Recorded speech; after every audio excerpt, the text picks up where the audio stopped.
Yo, I'm Colin. I'm Narika. And this is The Bench World Cup. We are deep in the World Cup. We are. Do you know we are also deep in the load shedding? Sorry, no. Long day of hard work, guys. Don't worry about it. But yes, we are deep in the trenches. Load shedding is back. Never left, but back. Stage 6, potentially stage 8, potentially stage 9. This thing's wild. Yeah. We literally potentially might get to a point where there's just a nationwide blackout. Yeah, there's 24 hours in a day. We sleep for 8 of them, which makes them, 16 hours?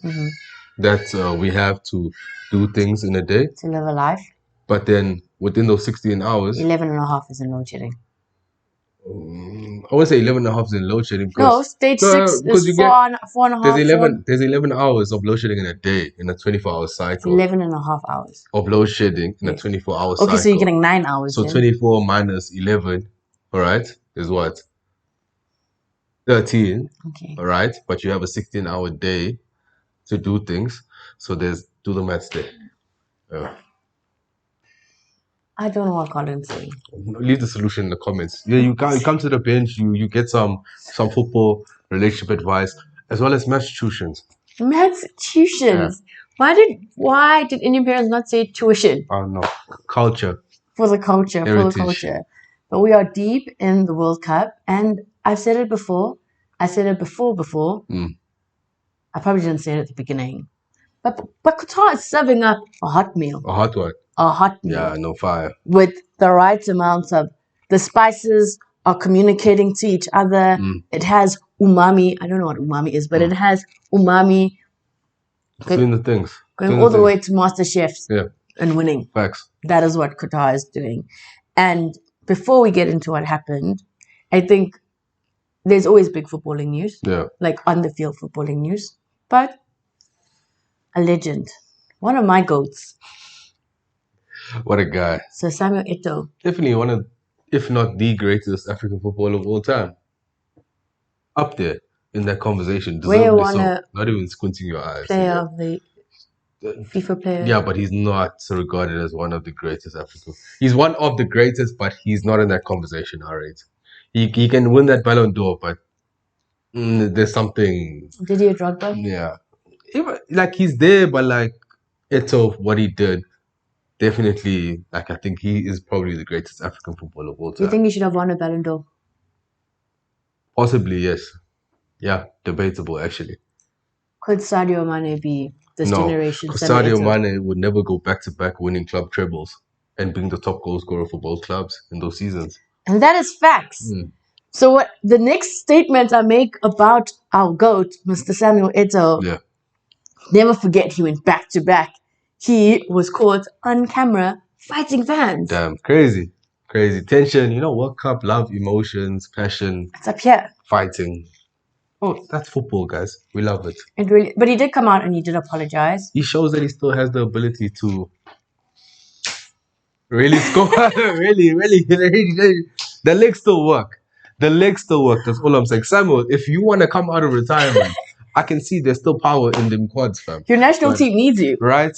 So if you're thinking of it, I saw them work, fam. You can't pretend. But he did come out and apologize. He came out and apologized. Yo, people were really at him for doing that. And I'm just like...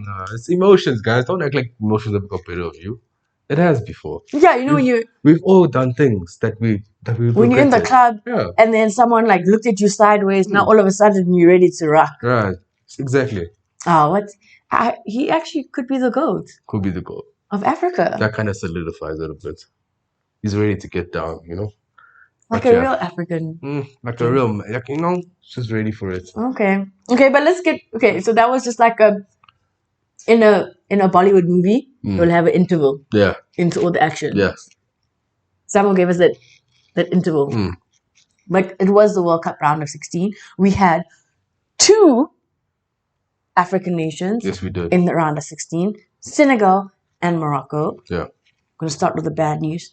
End off with the good news, because you guys all know how this story ends. Or continues. Yeah, but we want to give our take on it. So, England versus Senegal. Now, I'm not going to lie. I had a hot take in the previous episode, and I stand by it. I thought that Senegal would beat England. Yeah. Also because, like, as a colonizing nation, yeah, okay. Is it right for you to beat an African nation? No, it isn't. And then England went and beat Senegal 3-0. Hey. But I mean, at the end of the day, who is shining? Bukayo Saka. Okay. Jude Bellingham. Mm-hmm. Marcus Rashford. Mm-hmm. Kyle Walker, you know? So, if it's them men shining, I appreciate it. Okay. You know what I'm saying? This was Senegal's second time in the knockout rounds, so qualifying out of the group stages. The furthest they've gone was in 2002. That was the Brazil World Cup? No. The Brazil World Cup, won that World Cup. Yeah, but it was Tokyo, Japan. Japan. And the first time Senegal qualified as an African nation, no quarterfinal. Yeah. They were the third African nation to qualify into a quarterfinal. They did have a tough ask. Everyone knew going into, because England are were highlighted as one of the favorites. Yeah. It's coming home, blah, blah, blah, blah, blah. And I was really hoping for an African upset. Yeah. We didn't get it. England went into the game, scored that first goal. Yeah. Like Senegal, when the whistle blew to start. Yeah, before England scored, I mean, they had crazy chances. Yeah, they did. You know, you thought they were going to score.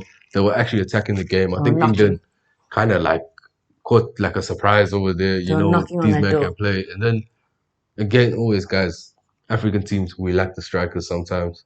You know, is that final ball? Final third, amazing ball, you know, amazing play on the wings. You know, beating defenders. But that moment we need to execute at the end is what it is. Kyle Walker had a job, eh? I'm not gonna lie, his hands were full. He did. He was out here juggling. Ismail Assar was doing the things, getting into spaces. But yeah, you can't. They went 1-0 down. Yeah, as soon as you go 1-0 down, close to the end of the first half. I think if they didn't go 1-0 down in the first half, then it would have been a different story. Fact. Then they went 2-0 down, and once they went 2-0 down, you just saw their heads drop. Yeah. And in that moment, I think it was tangible, knowing that Sadio Mane wasn't there. It was a tangible feeling. 2-0 down, a Sadio Mane in your Senegalese team. Senegal will go, we're winning this game 3-2. Anything's still possible. You know, we got to go somewhere. But now it's we lacking a bit of our attackers over here. People are tired, you know, from playing the World Cup, big match experience against these, a team like England. So it's kind of sad to see them go out the way they went out, given their performances in the World Cup. But I mean, at the end of the day, they did the nation proud and got to the knockout rounds. I think people were excited for that. And it's kind of funny because there was that viral video of the Senegalese fan base. Oh, yeah. And then there was the one light-skinned homie, right? And people didn't know where the light-skinned homie was. Yeah, but I recognized the flag. My man was from Morocco. Senegal's here, Morocco's there. And there's a lot of people who migrate from Senegal to Morocco. There's been a big migration movement. And I said before and I said again, Africa is Africa. People are going to support each other. So it's kind of ironic that video went viral. The Moroccan fan with the Senegalese fan. Because the other team that made it into the round of 16 was Morocco, who had a very convincing group stage. We spoke about it. We're going into this round of 16 confident. We were playing Spain. And they weren't the favorites, given the previous results of this World Cup and how they've been performing. Given Spain's group stage results as well. Yeah, I mean, Morocco had the best defensive record going into this game. They only conceded one goal. Yeah. And the goal they conceded was an own goal. Right. And I mean, you went up against a Spanish team who just lost to Japan. I didn't rate Spain coming into the World Cup. Yeah. I'll tell you why. One, Sergio Busquets. I'm pretty sure he's been in 4 World Cups now. No, he has. Why are you still there? Because still has quality. Then there's all these super young players. I'm not saying there's anything wrong with the super young players, but I'm not expecting great things. I'm not expecting a 2010 World Cup winning side. Yeah, inexperienced players, old players who are past their prime. It was a mixed match side. I mean, from the first game that they played, they won that 7-0. Everybody thought that Luis Enrique had, clicked. Not everything that switched on the light bulb, did everything, is gold. But then the longer it went on, Alvaro Morata showed his true colors. That's all I'm saying. You cannot win a World Cup with that man being a striker. I don't know how we went into this round of 16 game with Morocco not being the favorite, yeah, knowing very well that they have an amazing Moroccan coach. Yeah. That's, as we said previously, all the coaches for the African teams were all local coaches. Yeah. they've Moroccan Federation as a whole has like pumped like resources into developing football. For sure. A lot of these players have played together before. Mm-hmm.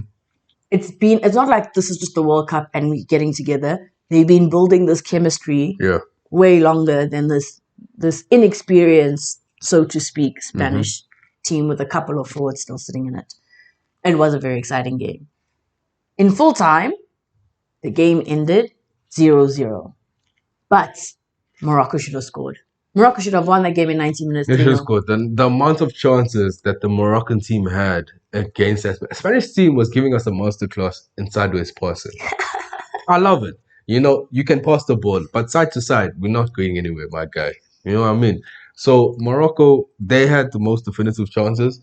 Like, yes, they did play low blocks, park the bus, whatever, and like spring counterattacks. But them counterattacks were working. It's just that, again, strikers weren't doing their things, and the game went to extra time. Number 21 for Morocco is Boufal. I don't know what number, 17, I think he wore.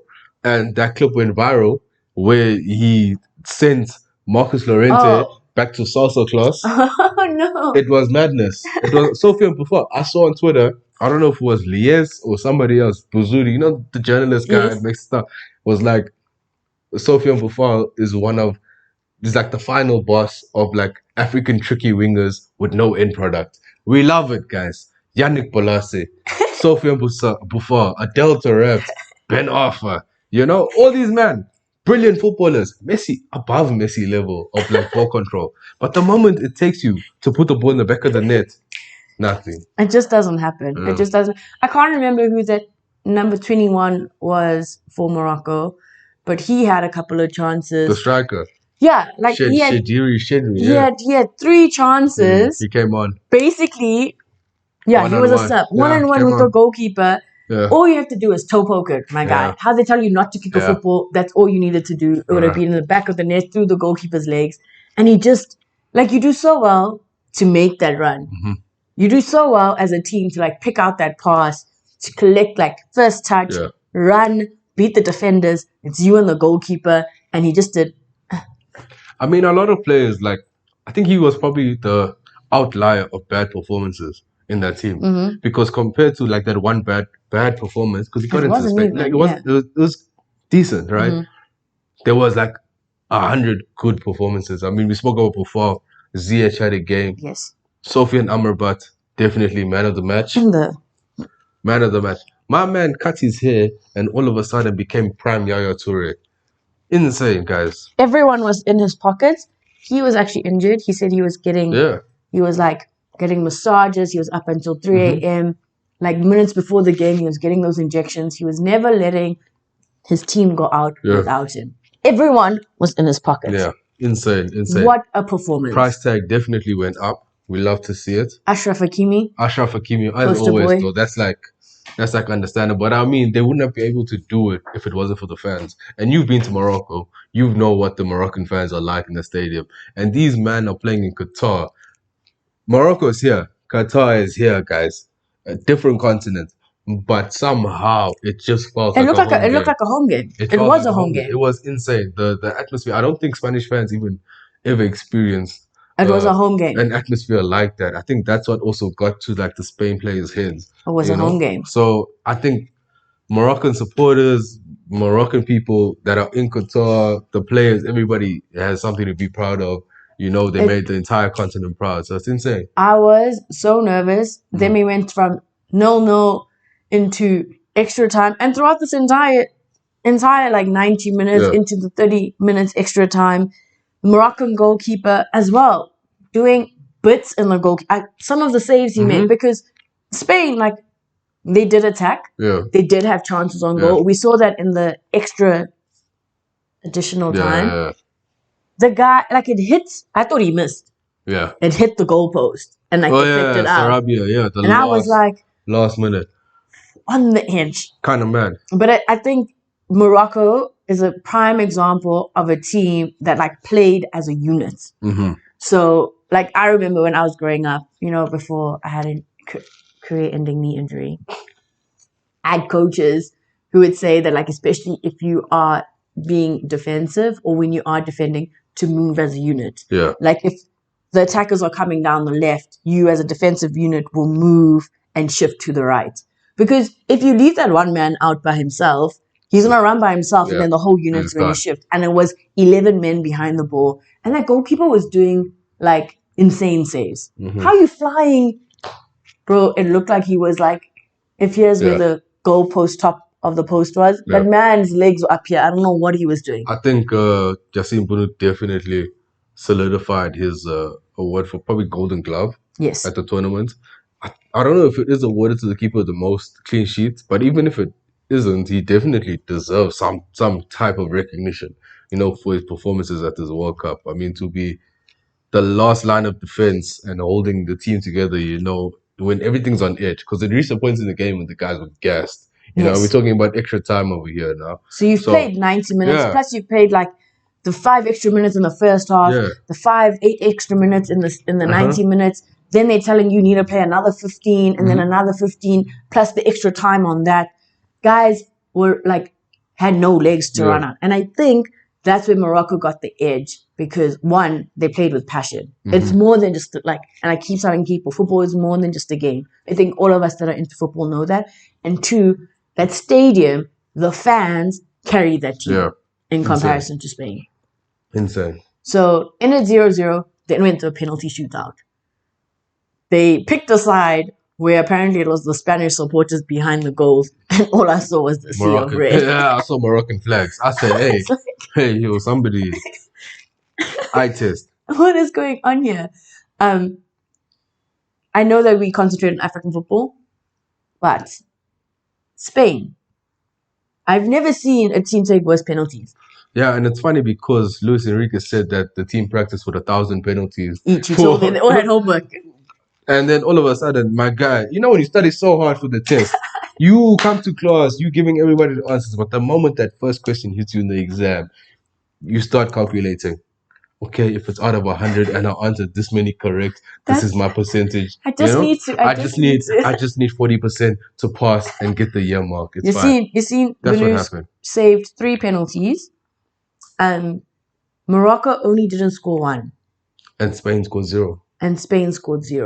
Morocco won on penalties. But what is interesting to me was the 3 people, the first 3 people to miss penalties, 2 were from Spain, 1 was from Morocco. They all came on in like within the last 5 minutes of the game. To take penalties. Yeah.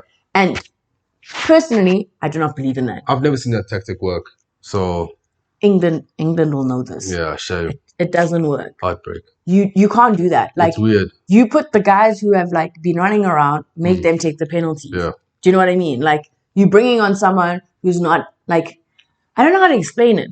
I don't think it even has to do with warming up to the game or like, because you warm in general, right? Yeah. I think it's just a psychological thing. I think it's also that whole like Murphy's Law, and it's just not meant to be. Like, you know, yeah, like it's just if something like there's so much working against you psychologically, you have to be like really ice cold in order to score that pen, you know. And not everyone has. Not everybody has it. Not everyone has it. So that was kind of crazy. So Morocco scored 3 out of 3 out of 5. 3, well, they didn't score the 5th. So 3 out of the 4, which meant, and everything just erupted, which meant Morocco are going to the quarterfinals, etching their name on African history as only the 4th African team to ever. So the first time it happened was in 1990 Italy, that was Cameroon. 2002 Senegal.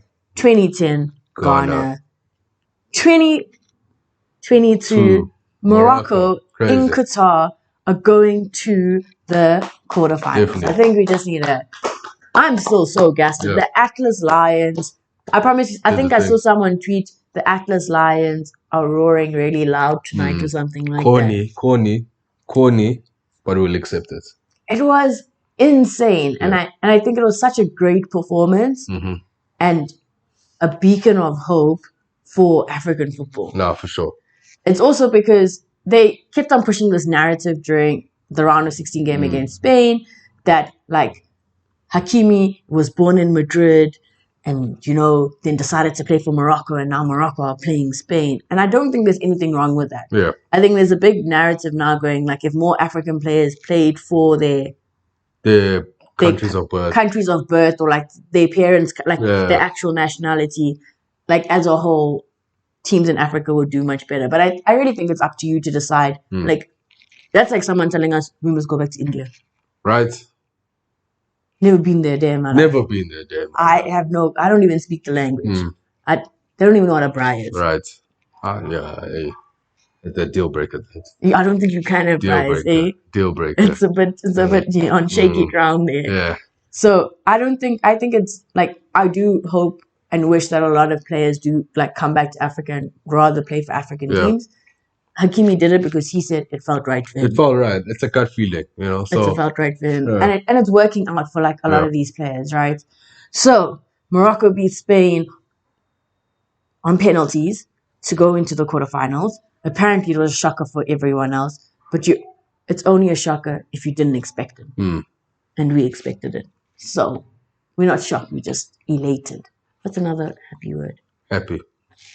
Also very happy. This means that Morocco now go into the quarterfinals with African team, with the weight of the continent on their shoulders, carry the entire hopes and dreams of every person who identifies as African on this continent, carrying the hopes, our hopes and our dreams on their Atlas Lion shoulders into the quarterfinals against Portugal. They can do it.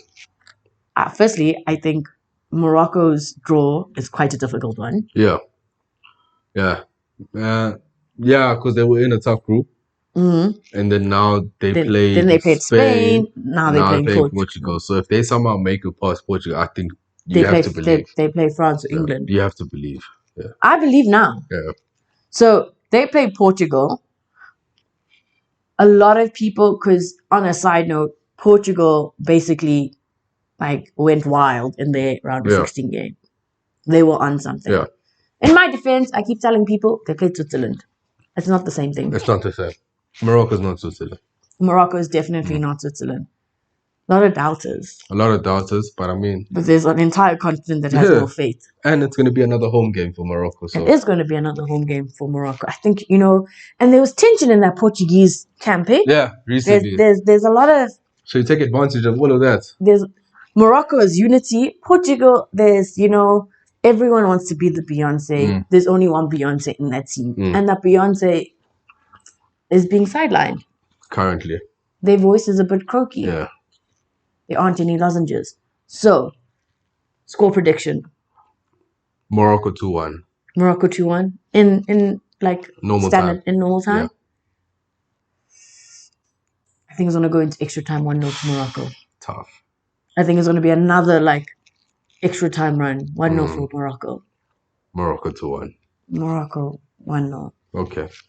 Drop a comment. Let us know, Senegal fans. Like, how do you guys feel? What did you find? Like, what did you feel was missing in your round of 16? And did you guys have hope to progress into the quarterfinals? If you're a Moroccan fan, one, come celebrate with us in the comments. We'd love to hear your take on the national team. And two, what is going to happen against Portugal? We need score predictions. We need to know, as an African continent, are Morocco going to beat Portugal? Just drop that comment. Don't forget to like, share, and subscribe. It's all love until next time. Bye.